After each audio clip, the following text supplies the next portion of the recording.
If it does not take the actions as I've already described, repealing the foreign agents law, repealing the anti-LGBTQ law, election reform, etc., we have to change our mindset about Georgia and how we deal with Georgia.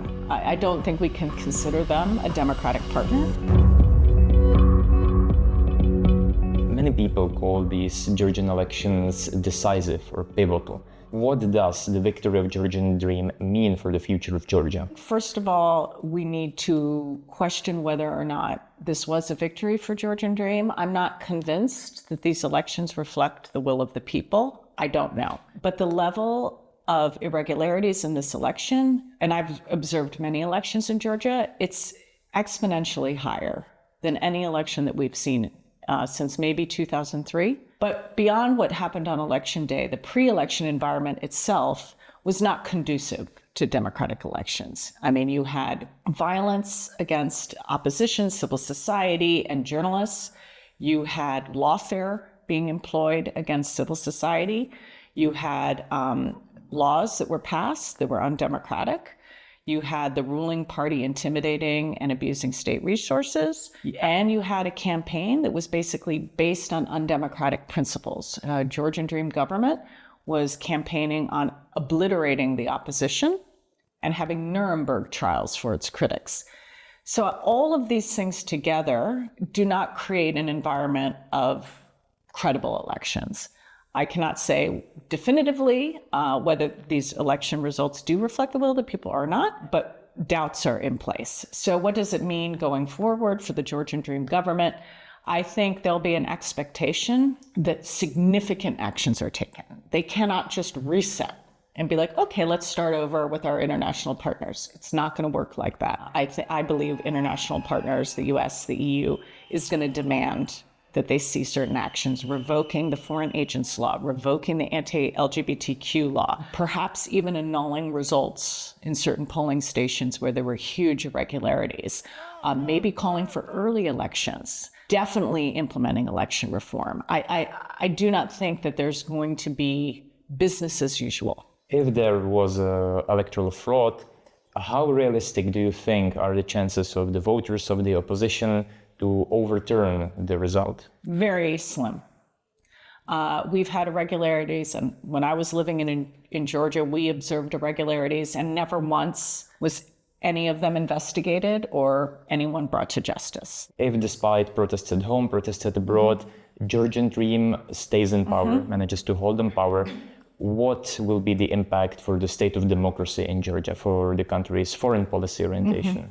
First, it'll be important to see how these protests, what is the situation around the protests. Now, I hope people will be allowed to protest peacefully without violence being taken against them, because unfortunately, as we saw during the protests against the foreign agents law, the government wielded tremendous violence. I have many friends that were beaten up by these black robo-cops that are deployed by the state. I am hoping that the government does not do that against protesters. But if Georgian Dream, pushes ahead, says, we're the government, and starts to continue business as usual, and if it does not take the actions as I've already described, repealing the foreign agents law, repealing the anti-LGBTQ law, election reform, etc., we have to change our mindset about Georgia and how we deal with Georgia. I don't think we can consider them a democratic partner. I think it will be a decision by them, as we've seen over the last several years, of pivoting away towards its European and Euro-Atlantic aspirations, towards one that's more friendly towards the Kremlin, which we've seen. And I don't think that we will have a constructive partnership. And I think that's very depressing for Georgians, many Georgians, who majority overwhelmingly want to join the EU, majority overwhelmingly want to join NATO, but their government is working against those goals. It will be very sad for the Georgian people, and I don't see much value in a partnership with Georgia without democracy, because democracy is Georgia's greatest asset, and our alliance with them is based on values. And if they're going to become Azerbaijan, then, we have to question, what are we getting out of this relationship? How realistic do you think are there threats to ban opposition parties? I think they said this themselves, so I'm not disagreeing with Georgian Dream. They themselves said they would need a constitutional majority to do that. So it seems unlikely, but you never know. It's something that we need to keep our eye on. If they, they're at a crossroads where they can pivot and actually take democratic actions and actually do the things that I mentioned, or they can go in the opposite direction. If they go in the opposite direction and threaten opposition, they've also promised trials to arrest civil society leaders and journalists.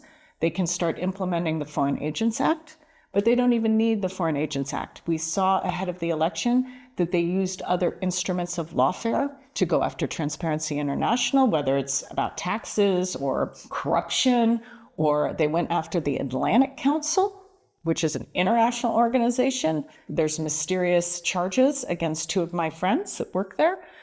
So we could see more of that. So what do you think about when some critics of Georgian Dream says that at this trajectory, Georgia can end up being a full-blown autocracy like Belarus, for example? Do you think that's realistic?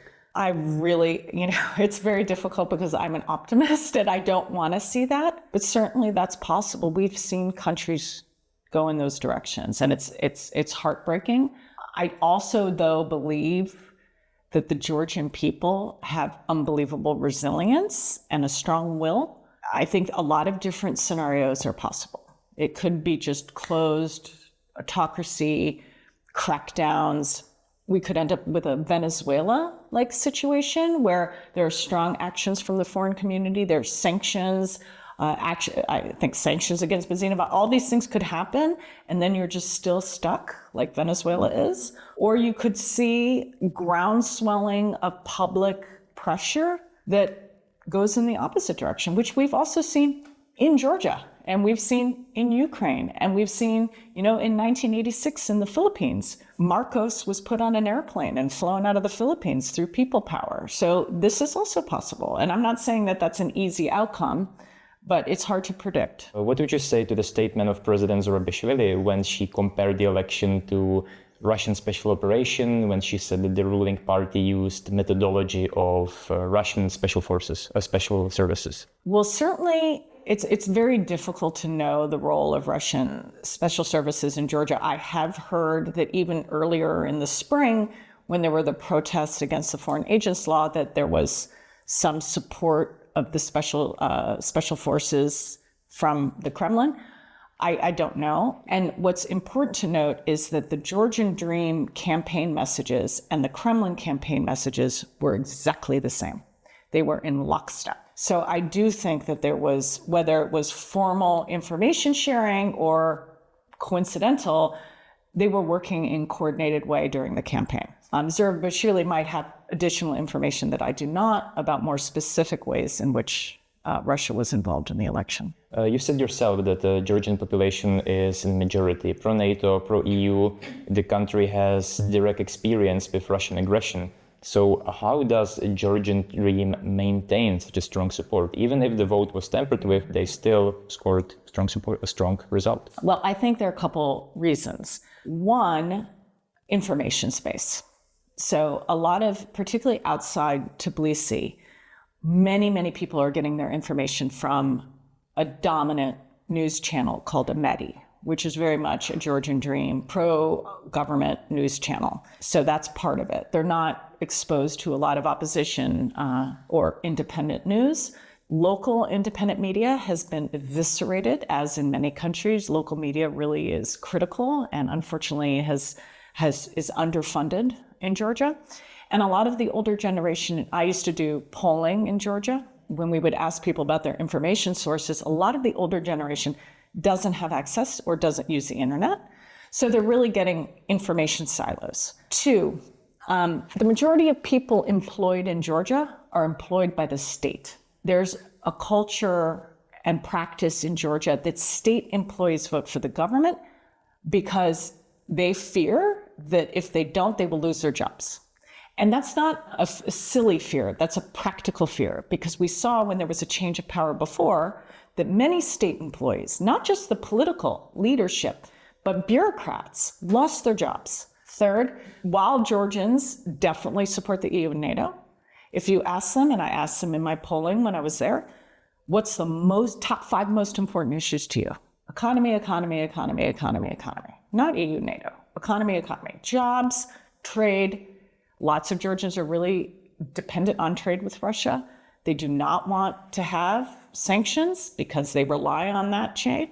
They're worried about selling their hazelnuts. They're worried about basic economic issues. When Georgian Dream comes and provides all these right before the election, builds some bridges, builds some infrastructure projects, gives extra pensions, this means a lot to people. How big of a role did the war in Ukraine play in the electoral campaign?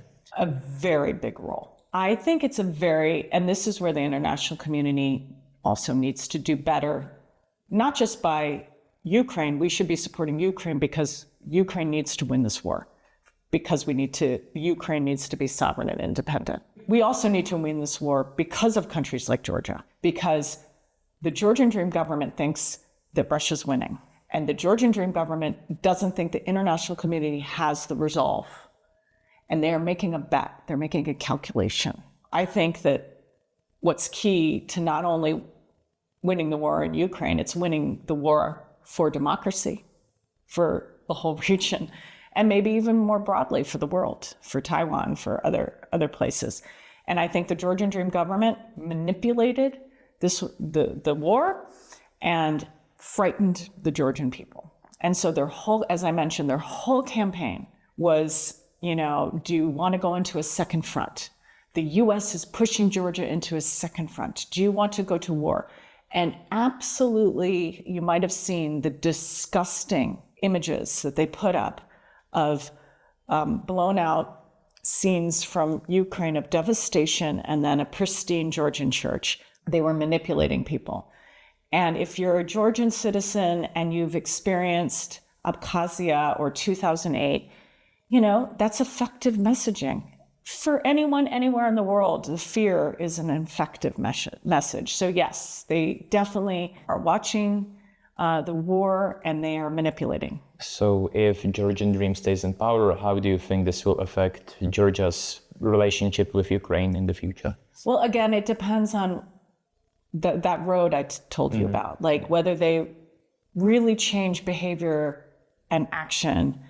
I mean, to me, it seems most obvious. And I think to many Georgian people, Ukraine and Georgia are sisters, and they've experienced the same violence from Russia and the same occupation from Russia. It seems logical that they would be allies and friends and supportive of one another.